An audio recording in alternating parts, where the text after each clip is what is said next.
If you've ever hunted hard and come up short, only to see trail cam pictures of a mature whitetail right under your nose, you've experienced the maddening genius of a seasoned buck. Mature whitetail bucks don't play by the same rules as younger deer. Their survival depends on it.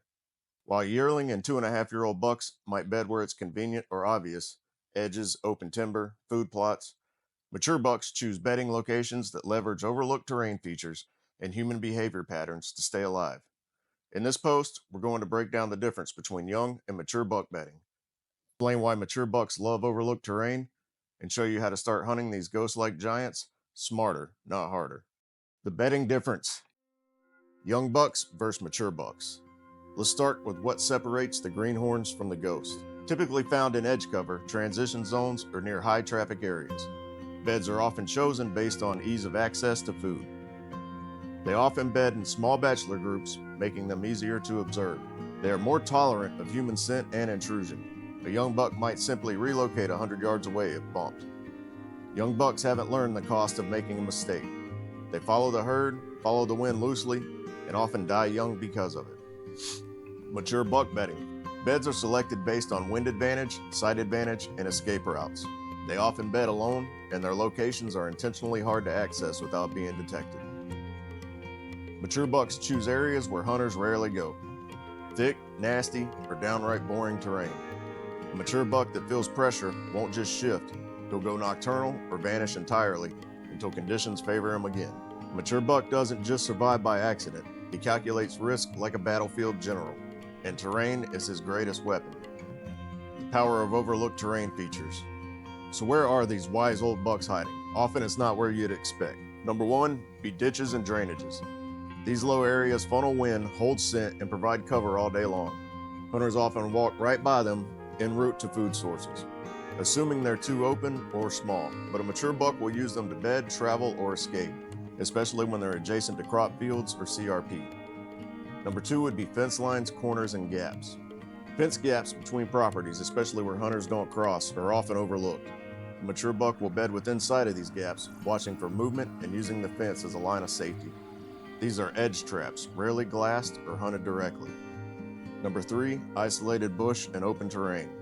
A small thicket in the middle of a wide open field or pasture might seem like a bad bet until you realize no one ever walks there. That island may be just enough to conceal a bedded buck who can see 300 yards in all directions and catch wind from behind. Number four is cattail marsh points, my favorite.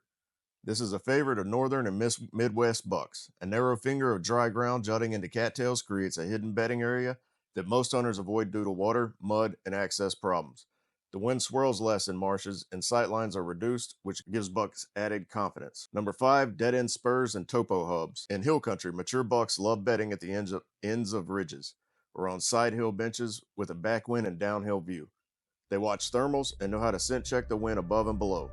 These hub spots are rarely hunted aggressively because of swirling air and access headaches, but they're exactly what mature bucks prefer.